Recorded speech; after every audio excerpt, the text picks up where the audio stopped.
ça sur l'actualité pour la semaine terminant le 12 avril 2026, enregistré le 13 avril 2026. J'ai eu un petit peu de misère à enregistrer la journée même. Déplacement en Europe complique un petit peu les choses et change un peu mon workflow, donc j'ai un petit peu de misère à suivre la normalité. Et d'ailleurs, la qualité du son va être un peu moins bonne ce coup-ci, puisque je n'ai pas tous mes équipements standards. Il y a eu quelques petits glitches dans la prévoyance de mon voyage. Mais bref, commençons avec les HMSPOG. 14 au 17 avril, BotConf, c'est à nos portes. Dans le fond, ça va être imminent. Ça commence mercredi cette semaine. J'ai très hâte d'y assister, d'aller voir ça. Et de toute apparence, il y a certaines personnes que je connais qui vont être là. Fait que ça va être très plaisant de voir des faces déjà connues et rencontrer de nouvelles personnes, des nouvelles connaissances et de nouvelles choses. 22 avril, ITSec. Un code rabais dans les show notes. Mon sujet était maintenant sur le site. C'est sac à surprise. J'ai abordé trois grands sujets qui ont modelé la cybersécurité depuis les 10 dernières années. Donc, si vous venez me voir un peu, rambler un peu sur les choses à mon style habituel. Donc, vous êtes très bienvenus de venir. Ça va être très, très plaisant. Il y a beaucoup de dialogue aussi qui est prévu à l'intérieur de cette conférence-là. Cet échange-là, René Sylvain a déjà levé la main sur le fait qu'il va me challenger, fait que ça va être super, super chouette. Le 29 avril, CyberEco, cyberconférence. Je vais y enregistrer des podcasts. Si vous voulez lever la main, il reste encore quelques places disponibles. 9 au 17 mai, NordSec, la même chose. J'enregistre des podcasts, panel. Si vous voulez lever la main, venir enregistrer un à un ou participer au panel, en plus des conférenciers qui vont être invités à le faire. 3 au 5 juin, le Styx. Très hâte. Encore chapeau à le gentil, la gentille personne qui m'a, lequel j'ai fait le shootout la semaine dernière. B-Side Montréal le 19 septembre, le 1 au 3 décembre, InCyber Canada à Ottawa, et 24 et 25 février 2027, le Sécure revient. On devrait pouvoir, si je réussis à recontrôler mon horaire, avoir notre kick-off incessamment. Bref, commençons avec les nouvelles. Comme ça, avec la session avec l'intelligence artificielle. Ce qui a énormément occupé le cycle des nouvelles la semaine dernière, c'est tout le volet de Anthropic Mythos qui est sorti. Tout le fait que ça y est, révolution, c'est dangereux, fin du monde, les logiciels vont se briser, il n'y aurait plus rien qui existe, c'est dangereux, blablabla. C'est essentiellement ça le bruit qu'il y a eu la semaine dernière. Il y a beaucoup de pushback, beaucoup de questions à se poser sur ce qui a été dit. Il faut aussi comprendre que OpenAI a sorti à peu près en même temps une annonce similaire à ça aussi. Fait que clairement, il y a une compétition entre les deux sur qui va maintenir la présence dans les médias pour avoir un problème d'évaluation boursière. Donc, c'est un peu étrange. Cela étant dit, même si au-delà de l'amplification démesurée du hype qui est donné par cette annonce-là de Mythos et de donner de la valeur à ce que le modèle de Anthropic fait. Mythos est probablement beaucoup plus sophistiqué que Opus, la version 4.6 à l'heure actuelle. Donc, effectivement, il y a une avancée. Juste le coût qui est associé à l'usage de Mythos, en tout cas de ce que fuité comme information, laisse effectivement présager que c'est un modèle beaucoup plus gros et beaucoup plus massif. Donc, essentiellement, va être beaucoup plus efficace en dehors de la cybersécurité. Là, il y a un peu de drama autour des annonces qui ont été faites et des choses comme ça. C'est une chose, ça fait partie du spectacle qui est donné beaucoup autour des compagnies d'intelligence artificielle à l'heure actuelle. Mais il reste que, et là, je ne veux pas diminuer aussi ce qui va se passer parce qu'un modèle plus puissant est capable de faire plus de choses. C'est un fait. Et on voit déjà la capacité de l'intelligence artificielle avec Opus 4.6 notamment, d'être capable d'organiser des attaques beaucoup plus sophistiquées, beaucoup plus complètes. Même si ça ne donne pas toujours nécessairement des résultats probants, ça aide énormément les attaquants à avancer quand même. Donc 2026 va être quand même un changement de paradigme important et je crois qu'on va devoir réévaluer nos choses. Mythos étant l'espèce de symbole qui nous est envoyé pour se ressaisir un peu puis avancer puis de changer les modèles. Parce que, bref, ça va vraiment réellement changer comment on va devoir faire la sécurité ou cybersécurité en 2026. Puisque ce changement de paradigme-là vient puissamment remettre en cause la façon qu'on fait les logiciels, la façon qu'on a planifié les infrastructures à l'heure actuelle, la façon que tout est fait. Autant cela vient modifier. Et juste le fait que ça soit inlassable, que ça avance très fort, que c'est très puissant comme modèle, va changer ça, même sans méta, juste Opus 4.10 le fait déjà. Et c'est un paradigme qui est intéressant puisque ça va changer la façon qu'on va devoir développer les logiciels qu'on va tester. Mais en même temps, c'est pas parce que le AI a trouvé une vulnérabilité qu'il va trouver toutes les vulnérabilités. Le travail humain est quand même nécessaire. Donc, c'est un peu cette combinaison-là de voir comment on va avancer. Mais bref, oui, effectivement, il va y avoir beaucoup de vulnérabilités, beaucoup de problèmes qui s'en viennent cette année. Donc, on ne manquera vraiment pas de travail. C'est juste qu'on va pouvoir commencer à restructurer et à changer nos paradigmes de fonctionnement. Donc, fin pour Mythos. Le Japon relâche ses lois sur la vie privée pour favoriser le développement d'intelligence artificielle.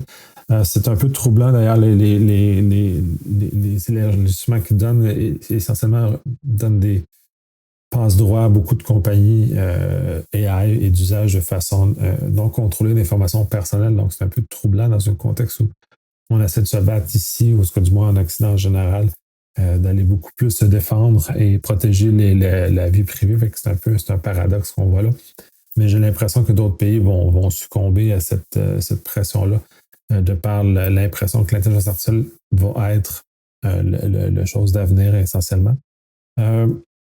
J'ai un article intéressant sur le fait que la diminution des emplois en ce qu'on appelle le engineering là, au niveau américain, des logiciels va disparaître. C'est complètement faux. C'est juste l'article qui nous remet en perspective le fait que ça va faire effectivement un changement, mais ça ne fait pas une disparition, puisque ces travaux-là et l'ingénierie au sens large, comment il est présenté dans l'article, est une nécessité. Puis on le voit déjà avec le vibe coding que c'est pas le produit final qui est sorti là. Donc, bref, c'est un aspect très intéressant. Et de justement calmer un peu l'inquiétude que certaines personnes pourraient avoir, le fait qu'on soit remplacé éventuellement par de l'intelligence artificielle. Du moins en cyber, on est pas mal protégé pendant longtemps encore. Le fait que ce qu'on voit avec Mythos va nous amener beaucoup de challenges, beaucoup de défis. Donc, on va le voir avec ça aussi s'exprimer dans les prochaines années. Un cas bizarre, la première personne qui a été accusée, même reconnue coupable d'avoir produit des images nues à l'aide du AI aux États-Unis, c'est une bonne chose. C'est un peu juste étrange que Melania soit associée à ça, mais bon, bref, c'est déjà une chose qui commence à y avoir de la pression un peu sur ça pour réduire la capacité ou l'intérêt des gens à faire ça. Et la nouvelle suivante est un peu troublante justement par rapport à ça, parce qu'un policier aurait créé beaucoup de porn à l'aide d'images des permis de conduire sur les infrastructures des choses de police. Donc, c'est un problème qui est quand même assez important. Puis, comme la nouvelle précédente, c'est un peu bizarre, cette amplification-là, mais c'est un changement de paradigme qu'on va devoir légiférer notamment, puis de placer des balises qui sont beaucoup plus claires, parce que clairement, on n'est pas à la bonne place à l'heure actuelle. On ne se positionne pas correctement, donc on va avoir une amplification de problèmes associés à ces images-là et qui vont causer des torts assez importants aux personnes qui ont été imagées. Mais on est un peu dans un contexte de dystopie. On le voit avec Mythos un peu aussi. Tous ces éléments-là nous amènent dans un contexte de regard très dystopique sur où on s'en va. Puis c'est très particulier de voir ce que les auteurs de science-fiction ont écrit il y a quand même plusieurs années, est en train de se matérialiser de façon devant nos yeux en temps réel. C'est très, très particulier. Le cours d'appel une des causes d'anthropique contre le gouvernement américain, pour l'électricité anthropique, a perdu du côté d'une des cours. Dans l'autre, il avait gagné. Là, bref, c'est de voir comment tout ça va jouer, surtout avec l'arrivée de Mythos. C'est un drôle d'écosystème. C'est une drôle de chicane aussi d'ailleurs, mais on va voir comment tout ça va se faire. OpenAI appuie une loi pour limiter la responsabilité dans le cas l'usage de son produit dans un cas de désastre financier ou de mort. Et en ce cas-ci, c'est très particulier parce qu'on l'a vu comme au Canada, on a eu un cas en Colombie-Britannique qui a été utilisé. Il y a un cas justement, la nouvelle suivante, c'est justement en Floride. Ils sont en train de se faire enquêter sur le fait que ça aurait été utilisé pour planifier une tuerie en Floride. Parce que bref, je crois qu'il doit y avoir un minimum de responsabilité qui doit être porté par ces compagnies-là pour les obliger à mettre les guardrails nécessaires pour que ces technologies-là ne soient pas trop faciles à utiliser pour planifier ce type de choses-là, ou en tout cas d'amener ou de favoriser les psychoses qui sont associées à l'usage de ces outils-là. Des Californiens poursuivent un bureau de médecins pour l'usage d'outils AI pour avoir enregistré à leur insu les conversations. C'est là qu'on commence à confronter le fait que l'usage de ces outils-là pour aider le travail, donc dans ce cas-ci des médecins, est confronté au fait que les gens sont de moins en moins d'accord avec cet usage-là. Ils trouvent que c'est invasif. Donc, on est dans un univers ou dans un changement de position. Et le modèle américain est très dans les poursuites pour baliser les actions versus d'être préemptif comme en Europe avec des cadres réglementaires très robustes. Dans la nouvelle, cette section-là, puis ça revient un peu à ce qu'il disait précédemment, Claude et ChatGPT ont été utilisés pour hacker plusieurs agences gouvernementales.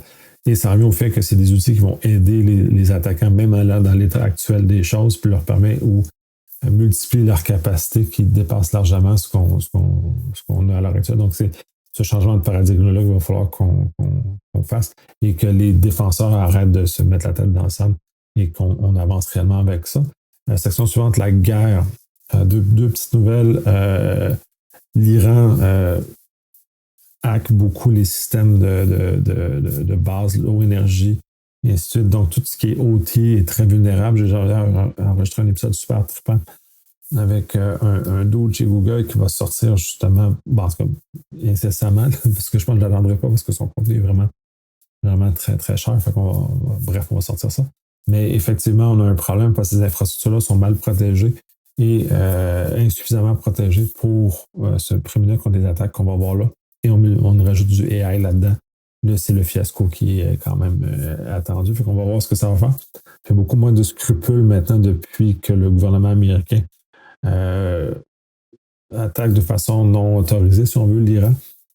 Ça a comme diminué les balises éthiques sur l'usage ou les attaques d'infrastructures qu'on pourrait considérer plus critiques pour la société. Fait que c'est une rhétorique qui est très toxique sur l'ensemble du fonctionnement et comment on va voir les attaques s'en prendre, les attaques cyber, s'en prendre des infrastructures plus critiques pour la société, ce qui n'est pas une bonne nouvelle pour l'ensemble des gens. L'Angleterre expose l'anglicisme, bref, c'est écrit en anglais dans mon ordre. Fait que vient mettre en lumière la présence de sous-marins russes proches de câbles sous-marins. Donc, c'est commence à surveiller et s'assurer que maintenant, il y a une défense active qui est placée pour protéger les câbles sous-marins, parce que notamment l'Angleterre est une île qui utilise beaucoup de ces câbles-là pour communiquer avec le restant du monde. Donc, un intérêt beaucoup plus grand à les protéger. Donc, c'est une très bonne chose que ça se fasse et ça démontre à quel point les Russes ont commencé à utiliser cette avenue-là pour vouloir attaquer ou du moins surveiller ce qui se passe. Section suivante sur la souveraineté, juste une nouvelle cette semaine sur le fait que la France a annoncé sur le fait qu'ils vont faire une transition de Windows vers Linux sur les desktops sous le couvert de la souveraineté numérique. C'est une bonne chose. J'ai rien contre, puis je trouve ça très favorable. Mais je crois que l'énoncé de souveraineté numérique est rendu à peu près à utiliser à peu près tout et n'importe quoi.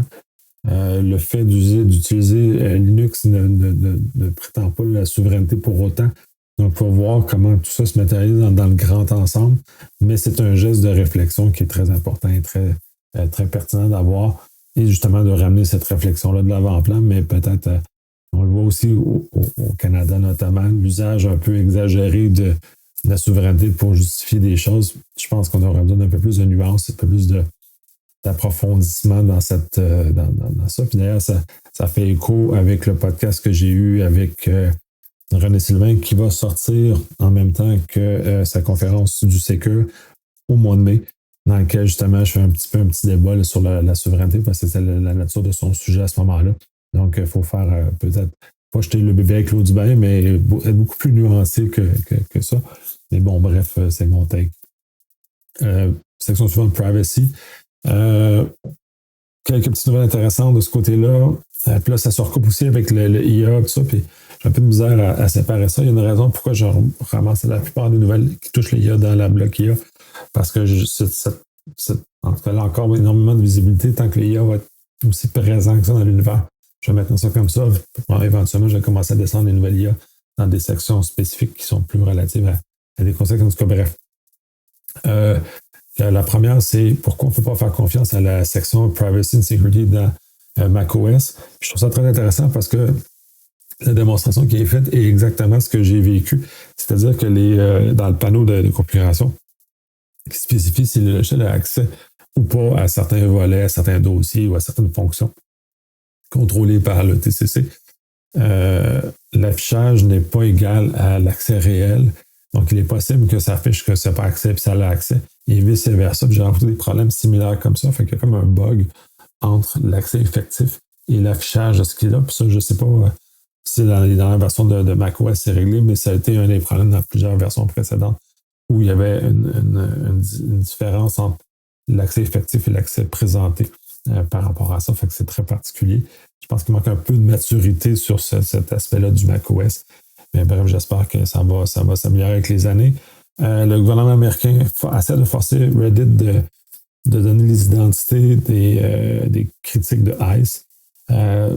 Bref, jusqu'à présent, ça ne réussit pas fort, mais quand même, on voit un effort très grandissant de la part du gouvernement américain d'aller percer l'information qui est associée par rapport à ça.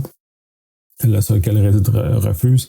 Et vers la fin de l'épisode que j'ai fait avec Gabriel, qui est sorti très récemment, justement, on parle du fait que Reddit, c'était très anonyme comme façon de fonctionner. Donc, c'est intéressant de voir qu'il y a cet appétit-là, mais en même temps, sur des bases qui sont un peu faibles de la part du gouvernement américain, parce qu'il n'y a pas eu d'actes criminels proprement dit associés à la demande d'obtenir les noms des personnes en arrière des comptes de Reddit. Et ça l'amène à la nouvelle suivante, en tout cas pas la nouvelle, mais la publication suivante, qu'une personne critique ouvertement Proton, puis fait un grand dossier sur ce fait de critiquer Proton. Ça en a fait plusieurs que je vois. J'en avais parlé, je pense, la semaine dernière, sur justement le volet Meet, la visioconférence, sur le fait que la personne dit « Ouais, non, mais c'est pas si privé que ça, machin ». Et il y a une confusion assez importante entre le volet d'être anonyme et le volet d'être confidentiel. Dans le cas de Proton, il n'y a rien de anonyme. Tout est confidentiel. Tout est confidentiel. La donnée centrale est confidentielle. Donc, le contenu qu'on échange, tout ça est confidentiel. Par ailleurs, les métadonnées ne le sont pas, ne l'ont jamais été. Et pour plusieurs raisons, c'est très difficile de protéger les métadonnées pour arriver à ce que la personne désigne. Donc, puis là, ça vient aussi dans l'école de modèles de menace. Donc, moi, je suis un utilisateur de Proton parce que je veux que mon contenu soit protégé. Ce contenu soit protégé des yeux du fournisseur, qu'il soit protégé des yeux d'entités qui voudraient venir surveiller de façon illégitime ou de façon intempestive mon contenu, puis protégé contre des fuites également. Donc, c'est un peu dans cette perspective-là où moi, je le prends. Puis ça, c'est mon modèle de menace qui est proposé par rapport à ça.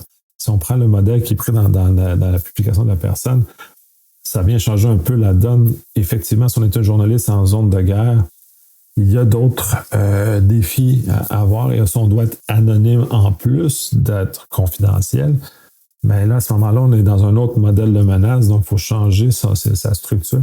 Et incidemment, on ne va pas utiliser une carte de crédit pour payer son compte Proton parce que ça laisse des traces.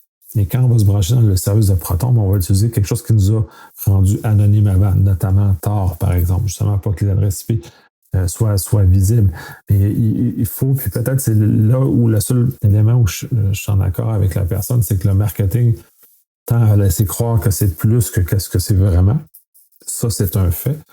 Et en même temps, c'est le manque d'éducation du public en général sur la différence entre le volet d'être anonyme et le volet d'être confidentiel.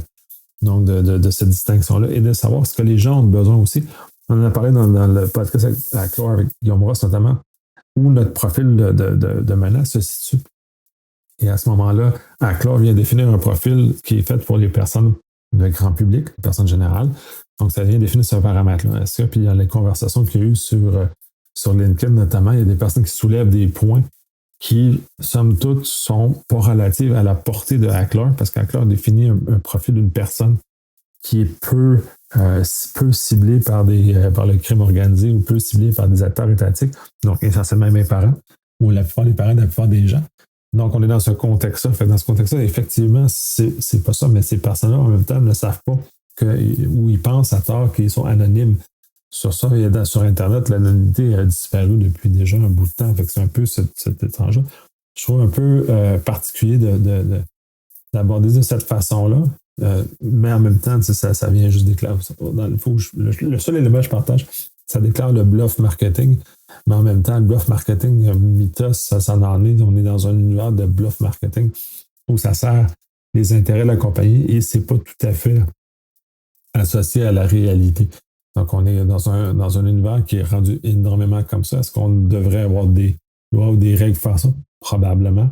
Mais on est dans un contexte où le marketing aide à vendre. Proton est quand même une compagnie à profit.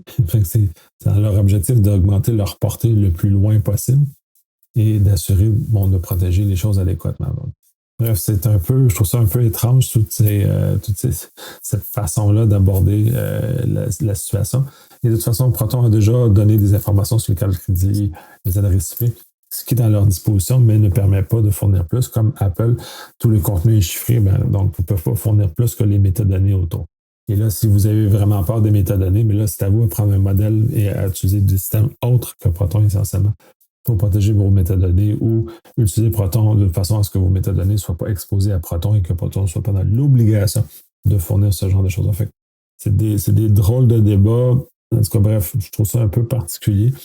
Mais ça me rappelle certaines années plus folles de ma vie où justement il y avait un peu de donquichotisme dans les points de vue que je pouvais prendre. C'est probablement cela aussi. Ce qui n'est pas mauvais non plus, mais bon, bref, mon tech n'est pas aligné avec ce qu'il fait.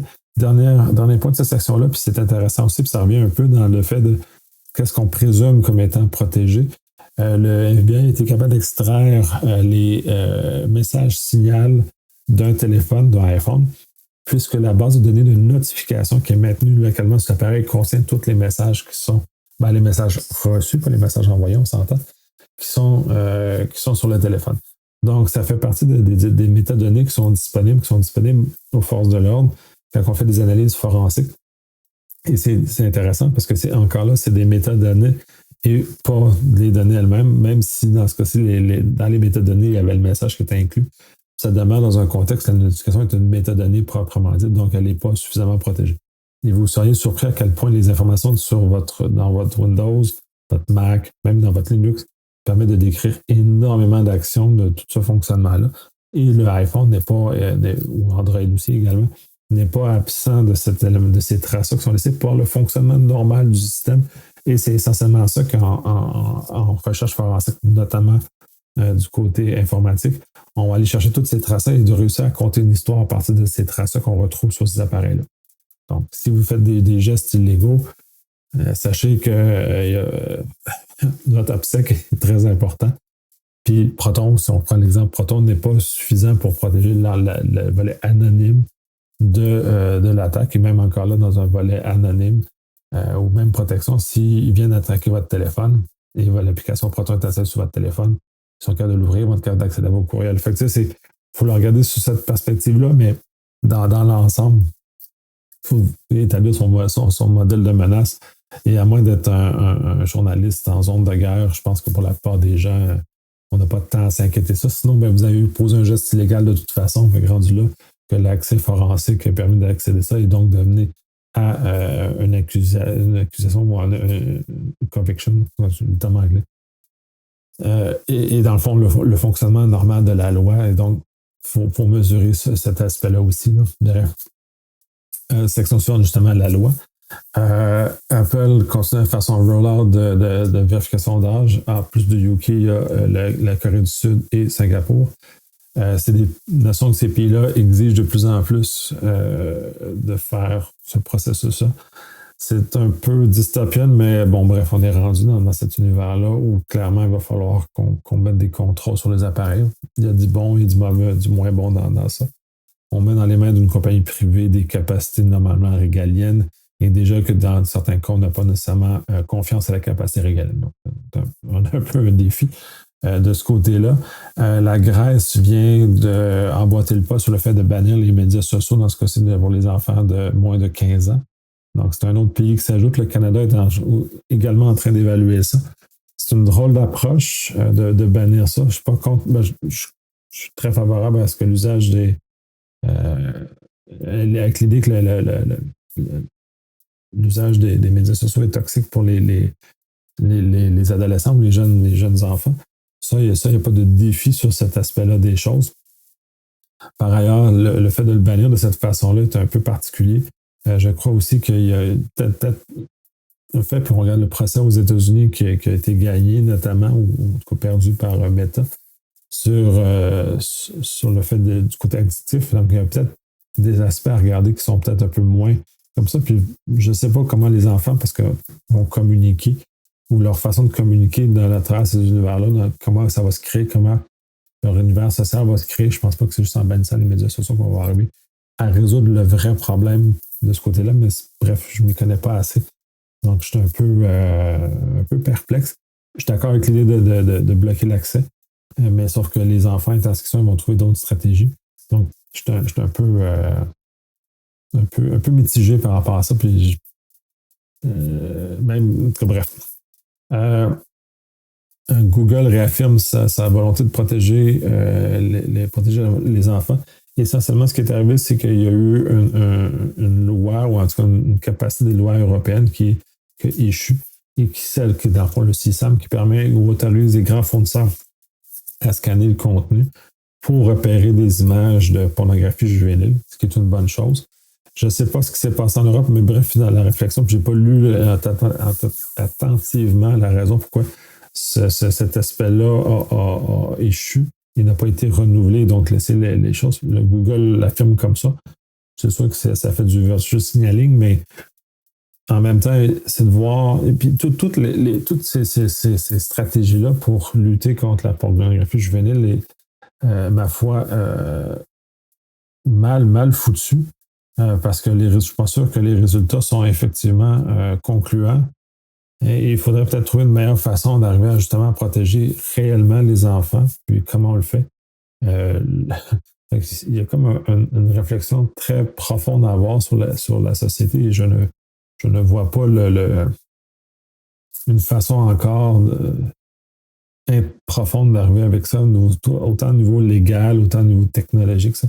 Il y a encore beaucoup d'espace à l'amélioration pour arriver à vraiment protéger les enfants contre la toxicité des réseaux sociaux, mais contre la pornographie juvénile ou l'exposition à la pornographie tout court, ou un paquet d'autres choses comme ça. Fait qu'il y a bref, je suis un peu insatisfait du résultat, puis je comprends le besoin, puis je pense que le besoin n'est pas répondu correctement. Puis justement, dans le même genre de nouvelles, un sénateur aux États-Unis vient de challenger 8 grands géants technologiques sur l'échec du fait des rapports du CISAM sur les images de pornographie juvénile. Puis ce que je trouve intéressant de cet article-là, c'est que même si les compagnies se tardent de déclarer des millions de cas de CISAM, pour la plupart de ces déclarations-là, il n'y a pas d'utilité réelle, il n'y a pas de capacité à aller plus loin, l'information qui est donnée est insuffisante, ou peu importe, c'est une mauvaise déclaration. On avait vu un peu ça avec les chat control en Allemagne, où la plupart des déclarations étaient inutilisables par la police pour arriver à poser des gestes.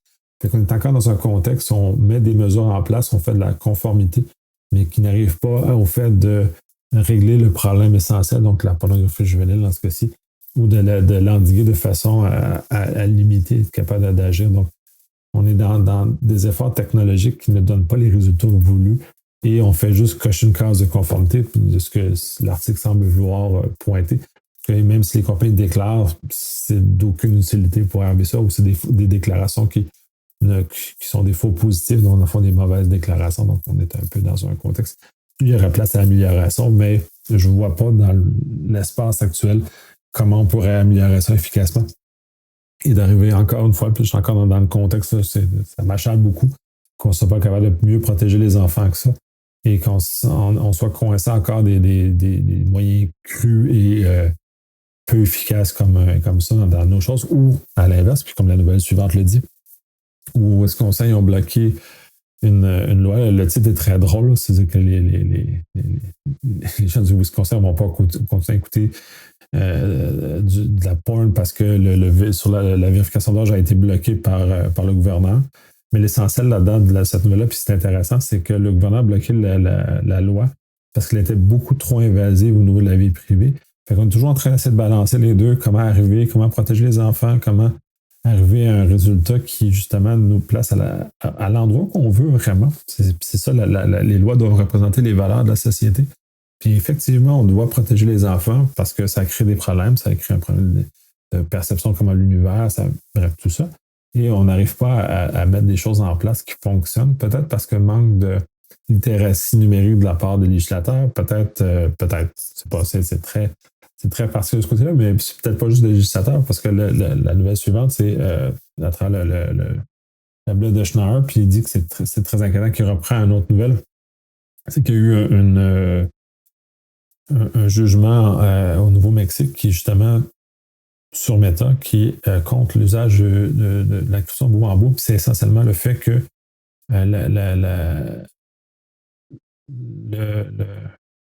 autant le procureur que le juge c'est le jury dans ce cas-ci. En tout cas, bref, comment le processus a fait a mis à mal le fait que Meta avait commencé à chiffrer les communications bout en bout en disant simplement que le fait que à cause de ça, ça l'a permis à des criminels, des pédocriminels, de pouvoir groomer des enfants à toute impunité et ainsi de suite. Et c'est très particulier parce que dans ce cas-ci, la façon que le jugement a été tombé met le fardeau sur Meta, dans le fond, et il va faire que Meta va retirer tout chiffrement dans ces communications, parce que c'est eux qui portent le fardeau d'avoir mis ça en place. Et d'avoir mis ça en place semblerait le moyen de creuser le problème.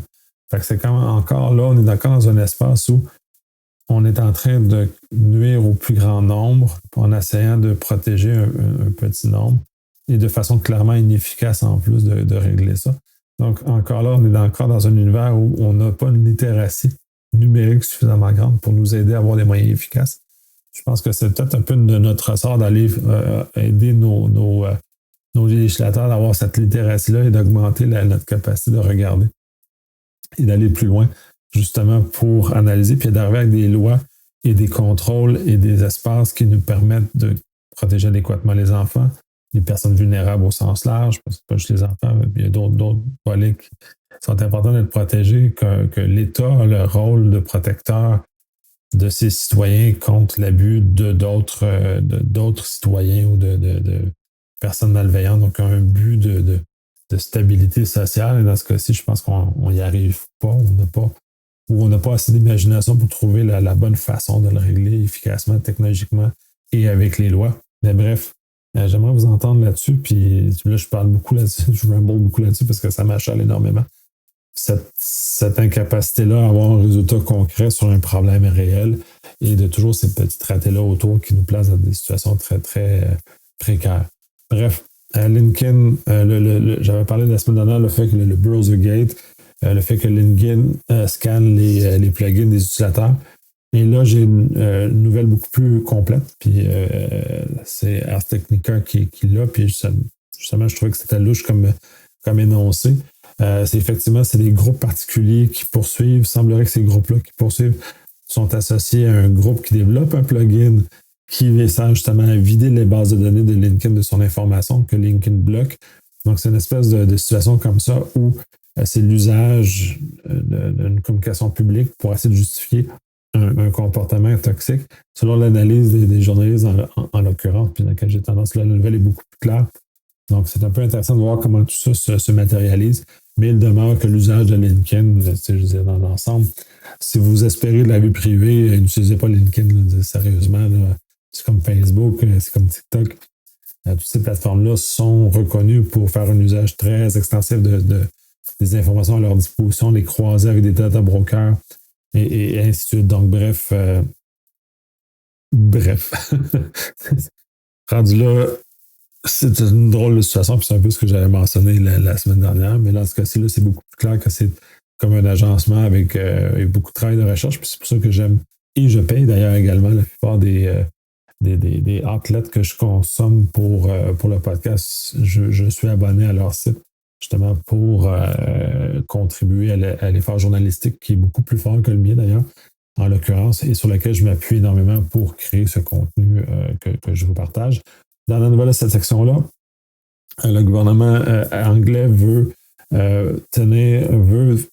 amender la loi pour tenir criminellement responsables les boss des compagnies technologiques qui ne contrôlent pas suffisamment la nudification dans leur plateforme. Donc, essentiellement, c'est un peu dirigé vers les compagnies des AI, en l'occurrence, sur lesquelles leur grand patron pourrait être tenu criminellement responsable du fait de ne pas avoir mis suffisamment d'efforts pour bloquer le fait d'avoir la capacité de nudifier des photos.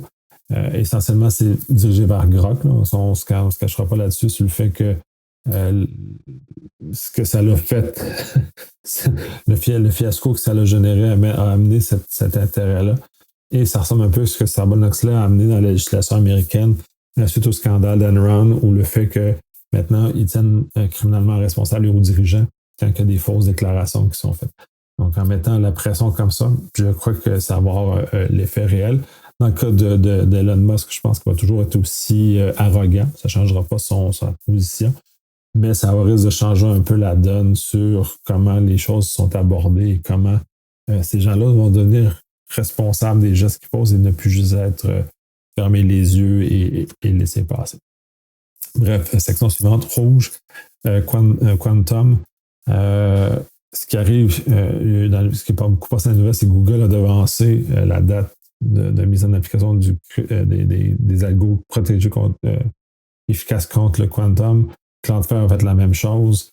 De toute apparence, les projections qu'on avait faites sur la capacité des ordinateurs quantiques d'être capable de casser le crypto, c'est en train d'avancer puisque les recherches permettent d'arriver à casser avec un plus petit nombre, avec une plus grande capacité. Donc, c'est l'évolution. Donc, les prédictions sont avérées fausses.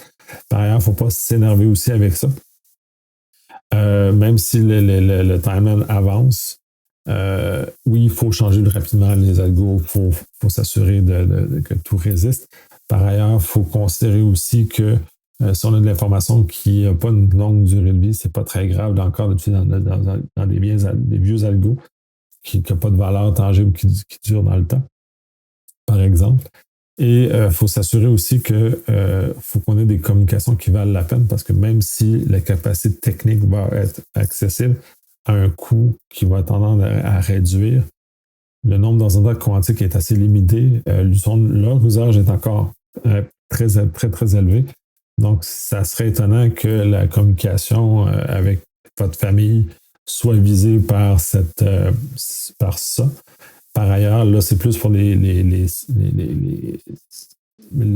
secteurs de la défense, par exemple, ou des secteurs beaucoup plus visés par des acteurs étatiques et par des recherches comme ça qui vont être effectivement touchés. Donc, selon le secteur dans lequel vous êtes, vous voyez si c'est pertinent ou pas de migrer rapidement, mais il faut avancer. C'est dans moins de 3 ans.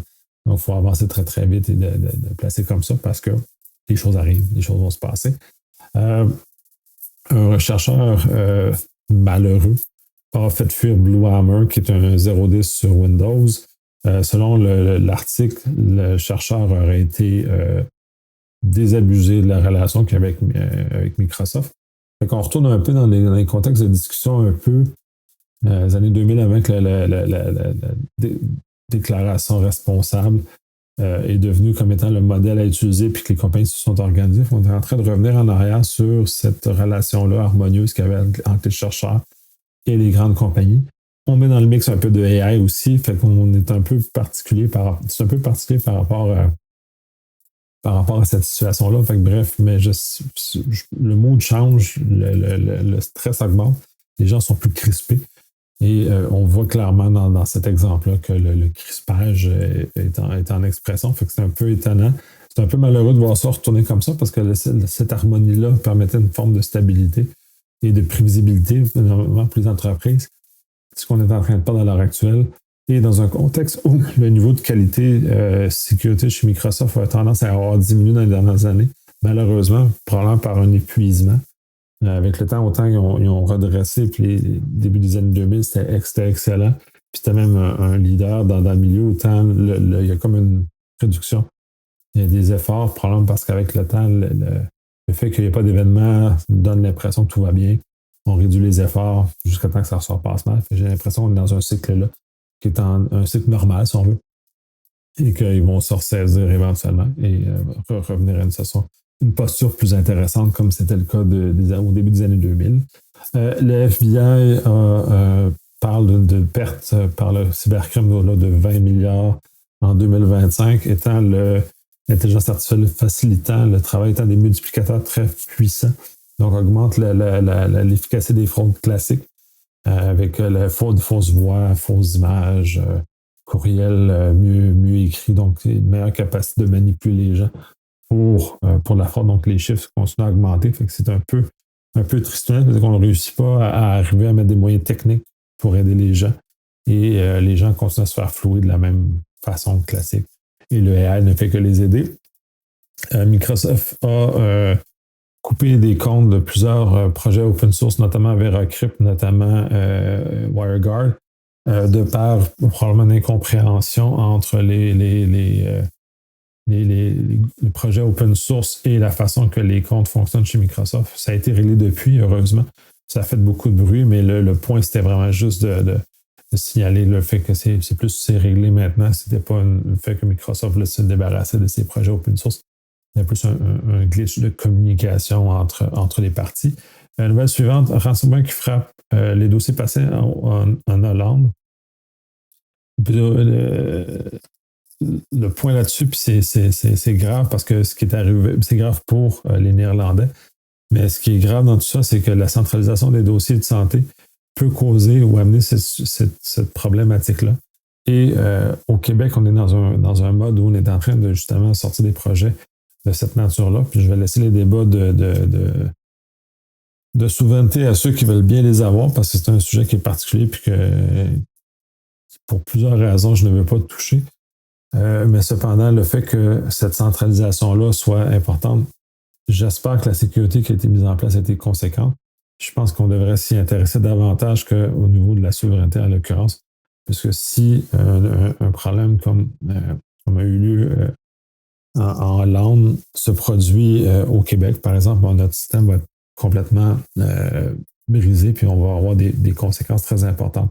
Donc, à mon sens, moi, la cybersécurité, la protection des données est le point premier avant de commencer à parler de souveraineté notamment, mais ça, c'est mon take. Vous avez le droit de ne pas être d'accord, mais dans ce cas-ci, c'est un bel exemple qui démontre que la sécurité avant tout. Après ça, on verra pour le restant.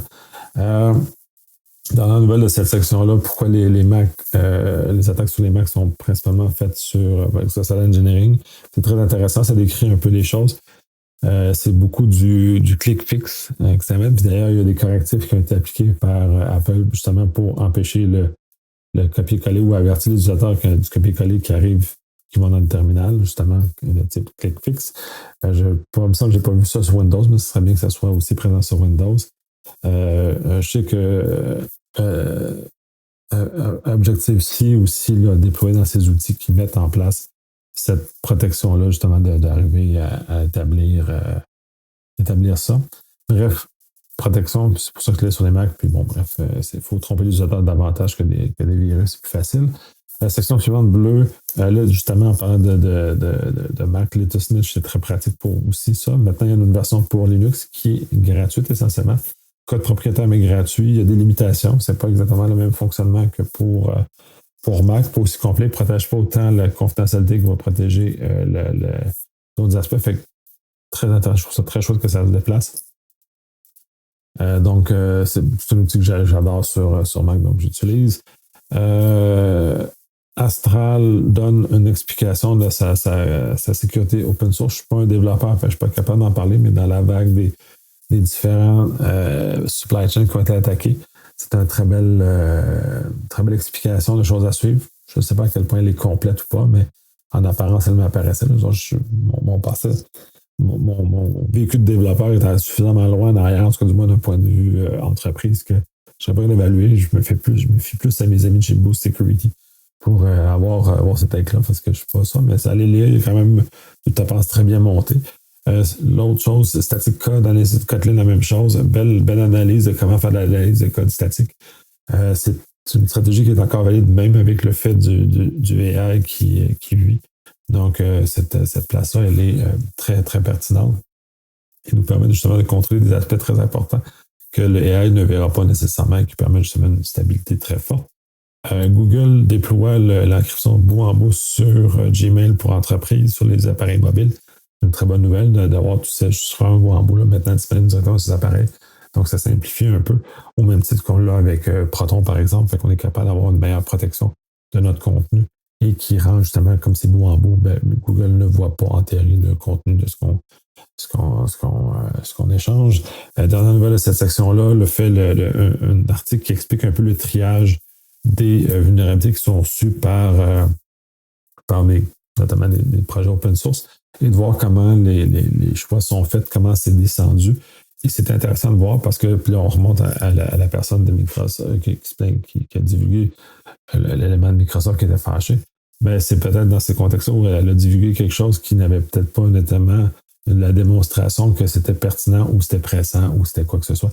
Donc, de le voir comme ça nous permet justement de voir comment le tri s'est fait et de préparer les informations pour que ça soit utile justement pour les personnes qui doivent trier ces vulnérabilités-là. Et c'est aussi fait dans un contexte où avec les SLOP AI ou les SLOP vulnerability nous place dans un contexte où il y a un surplus d'informations, donc le triage est encore d'autant plus important. Et donc de fournir l'information qui est utile et qui permet justement d'arriver à la résolution du problème est d'autant plus importante. Dans la section, des choses que je ne savais pas où placer.